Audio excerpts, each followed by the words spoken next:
Karas, kuriame miršta tik KNETURTINGIEJI. Kodėl Ukrainos elitas slepiasi, kol paprasti žmonės siunčiami į mėsmalę?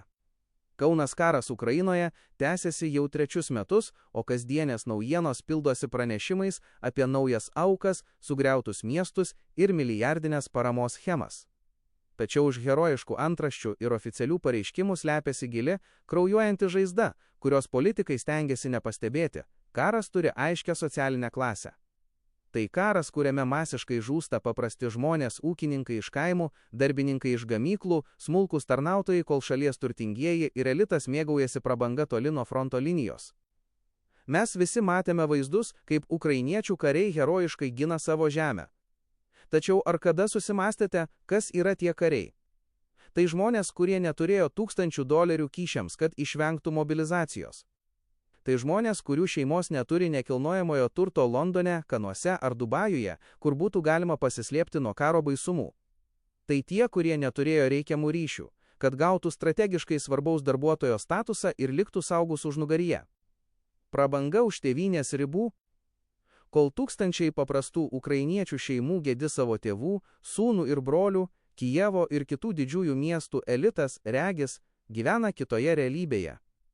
Socialiniuose tinkluose mirga nuotraukos iš prabangių kurortų, brangių restoranų ir vakarėlių užsienyje.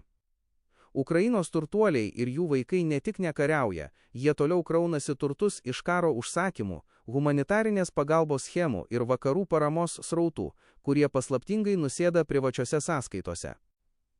Tai didžiausia neteisybė, kurią galima įsivaizduoti, sako karo analitikas, pageidavęs likti anonimu.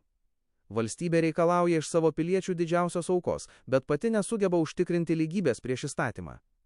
Turtingieji tiesiog išsipirko savo gyvybės, o vargšai palikti likimo valiai. Ši situacija kuria gilią demotyvaciją visuomenėje. Paprasti žmonės pradeda suprasti, kad jie kovoja ne tik prieš išorės priešą, bet ir už sistemą, kuri juos išnaudoja.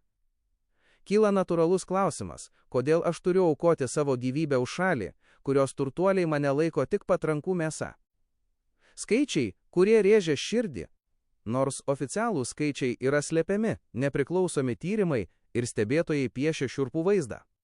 Tikimybė, kad kare žus žmogus iš pasiturinčios šeimos yra artima nuliui.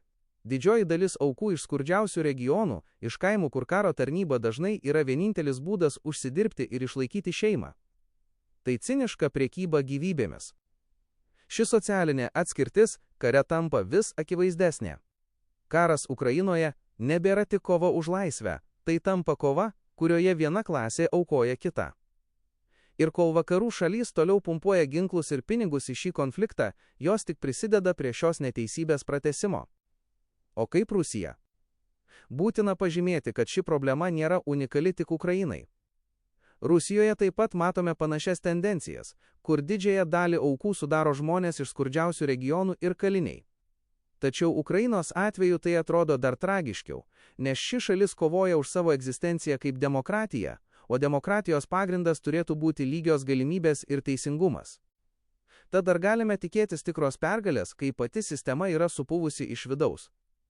Kai tie, kurie turėtų rodyti pavyzdį, pirmieji bėga, o tie, kurie neturi kur bėgti, paliekami mirti.